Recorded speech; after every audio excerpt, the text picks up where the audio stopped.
விட்டுக் கொடுக்கும் மனப்பான்மை யாருக்கு இருக்கிறதோ அவர்கள் வாழ்க்கையில் தோற்பதில்லை. அலி ரலியல்லாஹு தஆலா அபூபக்கர் ரலியல்லாஹுக்கு எவ்வளவு மனசு தெரியுமா விட்டு கொடுக்கிற மனசு.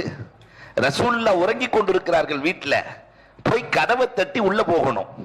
அலி ரலியல்லாஹு சொன்னாங்க, உலகத்திலேயே சிறந்த மனிதர் அபூபக்கர், நீங்க தான் கதவை தட்டணும்னு.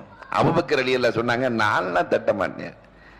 ஹைருல் ரிஜால், உலகத்திலேயே சிறந்த மனிதர் யார் தெரியுமா? ஹைருன் நிசாவை மணமுடித்தவர்.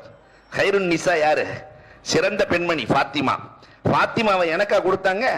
அலியே உங்களுக்கு தான் கொடுத்தாங்க. உலகத்துல சிறந்த மனிதர் நீங்க தான் கதவை தட்டணும். அலி ரலியல்லாஹு சொன்னாங்க, சொர்க்கத்தில் முதலில் திறவுகோலை உங்கள் கையில் தான் கொடுக்கப்படும், நீங்கள் தான் கதவை தட்டணும். அபூபக்கர் ரலியல்லாஹு சொன்னாங்க, சொர்க்கத்துக்கு நிறைய பேரை அழைத்து செல்பவர் அலி என்று சொன்னார்கள், அதனால் நீங்கள் தான் கதவை தட்டணும். ஜிப்ரீலே இறங்கிட்டாங்க, ரசூலே ஒரு காலத்துல அவங்க கதவை தட்ட மாட்டாங்க, நீங்களே போய் கதவை திறந்து விடுங்கள்.